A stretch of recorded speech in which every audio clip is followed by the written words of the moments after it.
On the field, in the broadcast booth, Ron Johnson is Minnesota sports.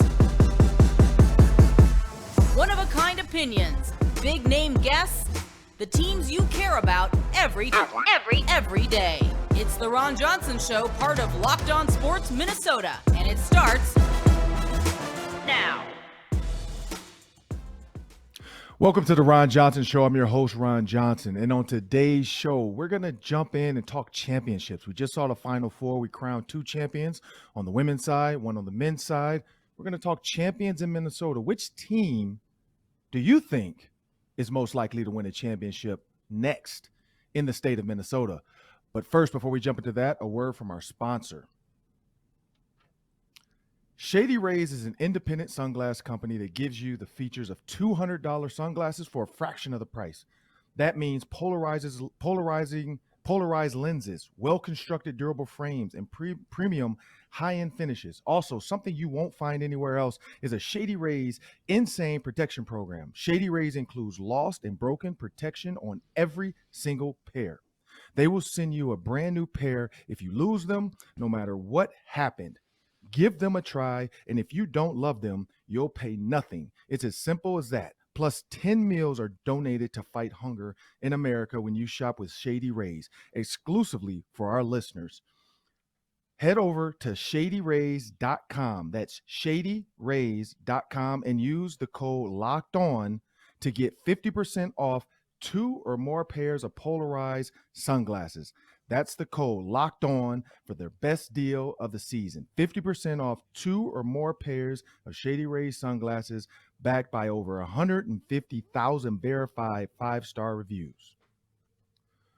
Well, the question was posed, who's going to win a championship in Minnesota next? And we're going to bring in our producer, Sam Ekstrom. Sam, I don't know about you, but when I think about the Twins, I think about the Timberwolves. I think about the Wild. And then, of course, the Vikings. You got the Lynx. You got the Loons.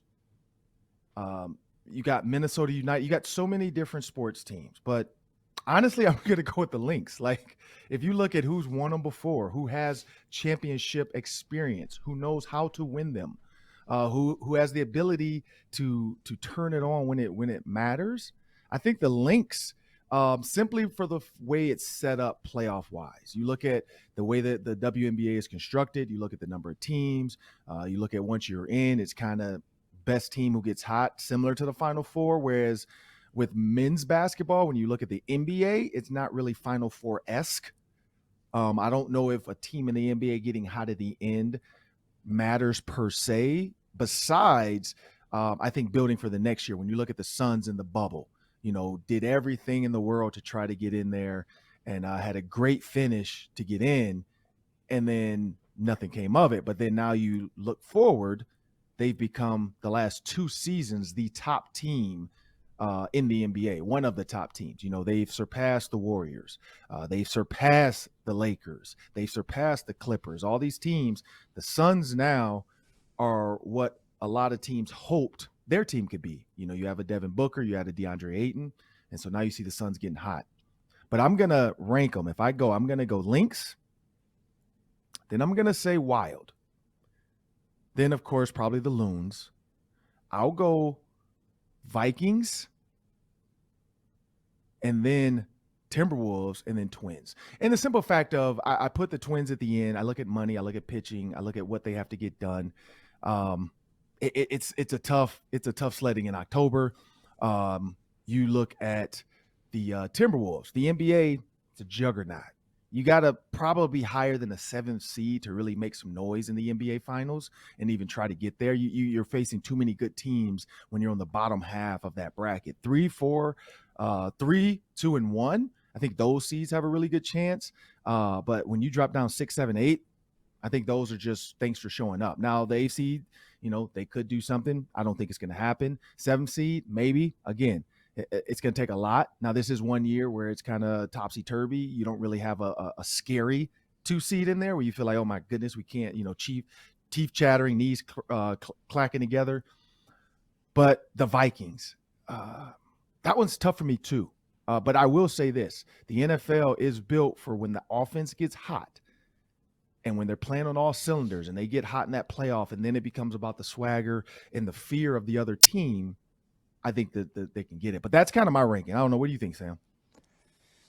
Yeah, I like that you went with Lynx on top, and I think why that makes sense is they've got the best coach of any team in town.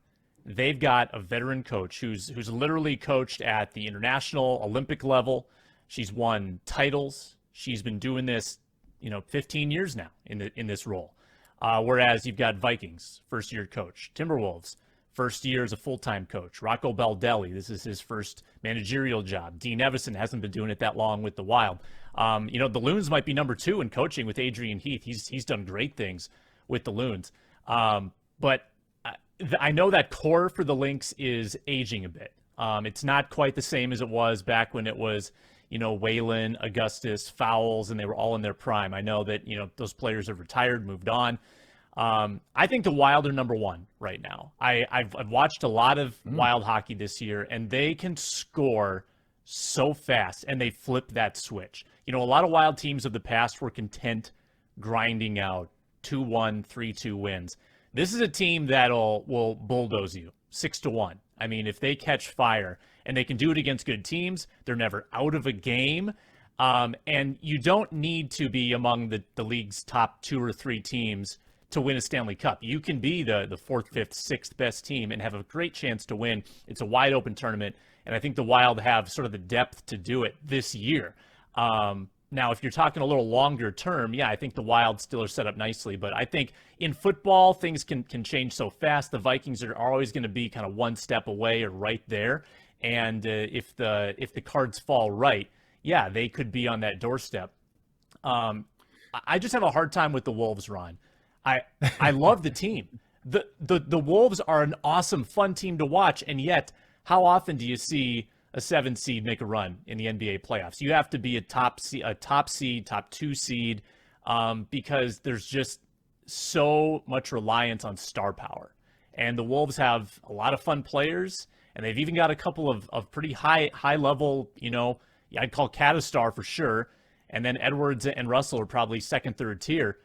They just don't have that second megastar. And I think that's why they're probably going to be stuck here, as a first, maybe a second round exit.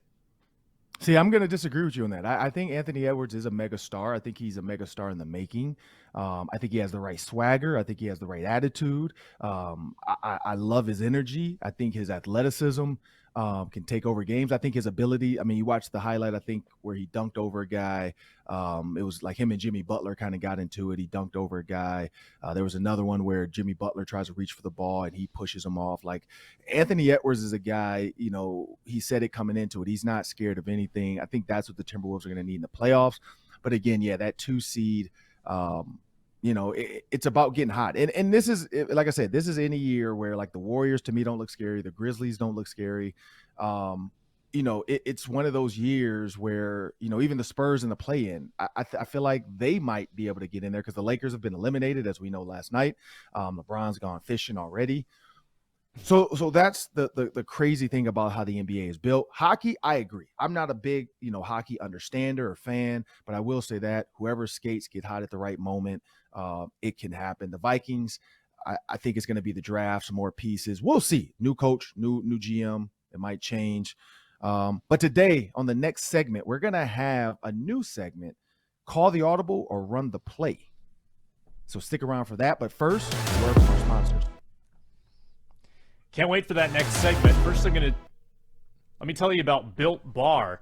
I'm not great at New Year's resolutions. I say I'm going to work out. I do it for a few weeks, and I stop, try to fix my diet. What's a great way to help with that is using Built Bar, eating Built Bar, because it really feels like you're not having to do a lot of work to do it. If you try the Puffs, they're unbelievable. One of Built Bar's best. They are protein-infused marshmallows covered in 100% real chocolate.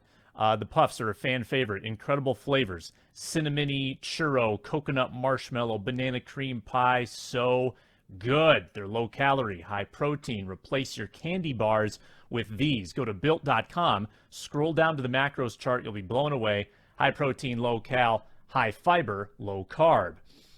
You compare them to a candy bar, they are something like 100 calories less, 25 grams of sugar less. The difference is unbelievable. At Built Bar, they are all about the taste. They make it taste delicious first, then figure out how to make it healthy. They pull it off every time. Go to Built.com, use promo code LOCKED15 and get 15% off your order. Use promo code LOCKED15 for 15% off at Built.com. And today on the Ron Johnson Show, we're going to debut a new segment called Run the Play or Call the Audible. You guys have seen Peyton Manning. Omaha, same situation. I'm going to call it audible if I don't agree with it, or if I like it, I'm going to run the play. But let's bring in Sam Ekstrom, my producer. He's going to run it. He's going to pose the question.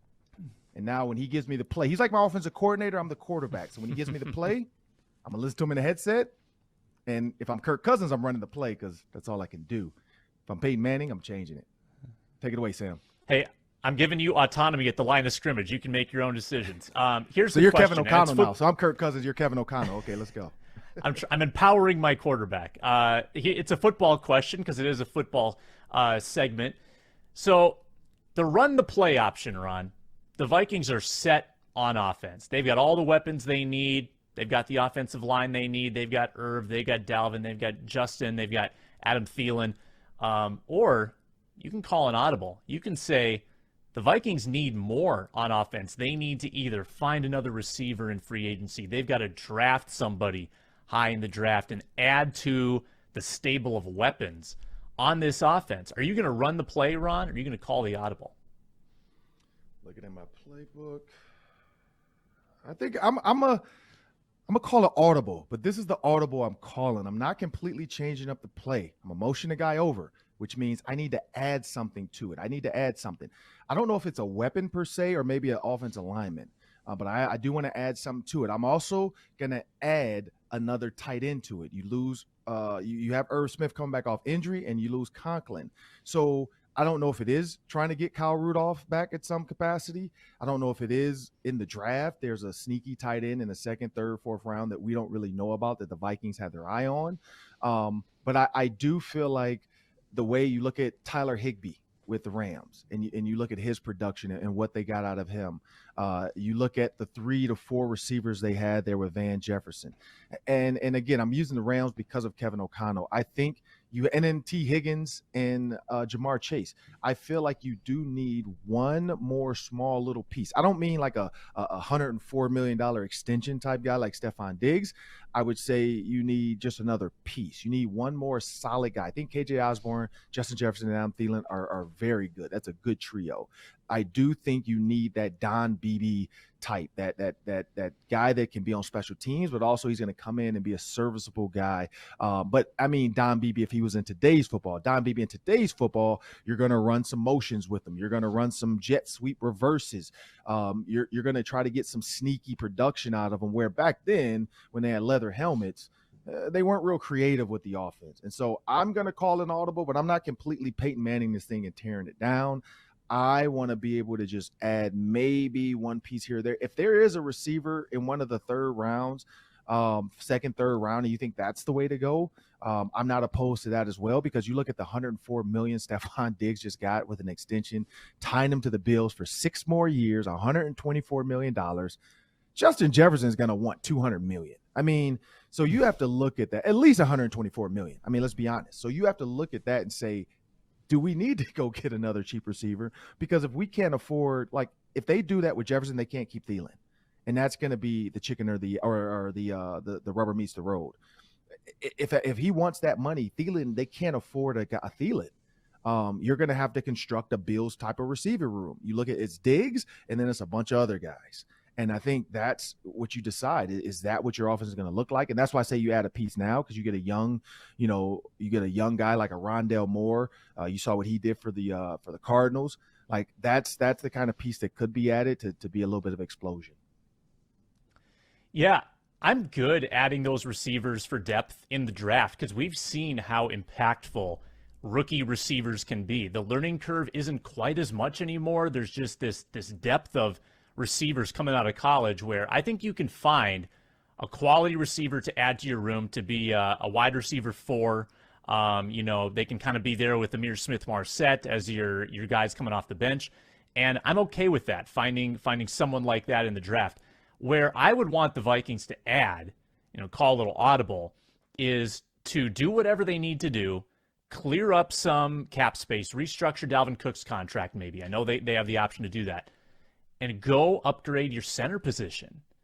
J.C. Treader is sitting on the free agent market, one of the best pass blockers in the last 5 years. Cleveland had to cut him because Deshaun Watson was pretty expensive, and they needed cap space. And Treader is getting older, but there's been no drop-off in his play. If you could structure a contract right so he's only costing you $3-4 million in the first year, I think the Vikings could afford it. And I think that's the biggest liability right now on this line is the center play. I mean, Garrett Bradbury, unless he is unbelievable in the Kevin O'Connell scheme, he has not proven to me that he can protect Kirk Cousins well enough. I think that still is a red flag on this offense. So I'm bolstering the offensive line still in free agency if I can, and then I'll find more weapons in the draft. Well, before we get out of here, the one thing I will say is I feel like Kirk Cousins can help his center out. If he's able to change the protections a little bit more, if he's able to do some of those things where if he sees, two guys in that gap where he's like, I don't think he can handle this, and just change the play to some quick hitting bubble screen to Justin Jefferson with Adam Thielen blocking on the outside or vice versa, a quick hitting jet screen or tunnel screen to KJ Osborne where, you're using the horizontal pass game as a hot route, and versus just completely going hot route. And if you get pressure, you just say, you know what, like Odell Beckham, like I said, like Jamar Chase, you use like Tyreek Hill, use those guys horizontally. We didn't do that. We didn't throw hitches and slants. I mean, look at the number of hitches and slants Odell Beckham caught. We didn't run hitches. Like hitches, I don't know why. That's what I, as a kid, I played running back and I learned how to run a hitch at the age of 8. So I don't understand why the age of 28, so many offensive coordinators have gotten away from the hitch and the slant. Like now it becomes, I got to have this great, cute offense. And up until Peyton Manning retired, hitch was the number one quick game out of his playbook. I'm just getting out my hands quick. I'm going to get into Marvin Harrison or Reggie Wayne's hands, and I'm going to let these guys work. I'm going to give, and it's 5 yards. I don't have to worry about getting sacked. The worst that can happen is my tackle doesn't get the D lineman's hands down and they bat it down. Other than that, it's like it has to be 80 or 90% completion rate on hitches. And that's what I think needs to come back is some of the basics within football that when you're seeing these weird coverages, because if he presses, a hitch turns to a fade. And so you have Justin Jefferson, you have Adam Thielen, one of the best, I'm not going to call him a ballerina, but one of the best guys at being able to turn his body and contort his body to make a catch. That's my thought on what we can do to help the center out. But I do like J.C. Treader if they can find a way to make this work. And, Rob Brzezinski is a money magic man. He has a lot of work to do this offense. It's time for the Daily 3, everybody. 3 questions, 3 minutes. I'm on the clock. Sam Ekstrom, take it away. Okay, results last night. Not good for the local teams. Wolves crushed at home to a bad Washington team, 132-114. They lose by 18, 2 games left in their season. The Wild smoked at Nashville, 6-2. So a couple of destructive losses last night for the Wild and Wolves. Fans are concerned about momentum late in the season. Every loss just seems more amplified. Ron, are you a believer in what bad momentum can do as you enter the playoffs? Yeah, I am. I am a believer of momentum. You look at let's go with UNC, the most recent team that rolled the momentum as an 8th seed. Coming into the tournament, they beat Duke at home to ruin Coach K's final tribute game, in front of the crazies and with all his former players there. UNC rolled that. The Tar Heels rolled that energy. And then you look at, again, not say 8th seed was disrespectful. It's just say, look, you guys didn't play great all season. Hubert Davis, you're figuring everything out. They figured it out at the right time. They got hot. They came in. They knocked off one team after the next. People couldn't believe it. Everybody assumed it would be Baylor. Even me. UNC screwed my bracket up. Everybody thought Kentucky. St. Peter, they screwed that up for me too. when you look at momentum in that aspect, yes, it is key. But the thing is, with basketball per se, you get 7 games, so the tournament's a little bit different because it's one. So I feel like when it comes to a series, if you get that first win in the series, and that's going to be the key. If you go down 0-2, like Timberwolves, for instance, I think it's done. I think you're not coming out of that hole as a 7th seed. Same with the Wild. If you get down early, that doubt creeps into your head. If they go up early in the series and the goalkeepers are playing well, I don't see them losing. And then you ride the hot hand of your goalie. If he's making stop after stop, like you said, the offense is putting points in the net, and it's not a close game. Yeah, I think that bodes well. So the momentum can start in the playoffs. It's all about how you start it. But yeah, you don't want to come in on a losing streak into the playoffs, because then that does add doubt. Now, mentally, there is a coach that can say, hey, like the Timberwolves, for instance, we clinched the 7th seed, so don't worry about how we play, because I am resting you guys, or I'm just trying to figure some things out for the playoffs. So I do believe in momentum, but I think there's ways around it if you're a coach of how you want to really verbalize that to your team. Yeah, like you said, you don't want a 5-game losing streak, but I'm okay with a one-off clunker, which might actually be a wake-up call, like the Wolves especially realizing that, oh yeah, we have to defend people. If we relax, we're going to give up 132 points to Washington. We can't play like that in the playoffs, which are just, 10 days away now.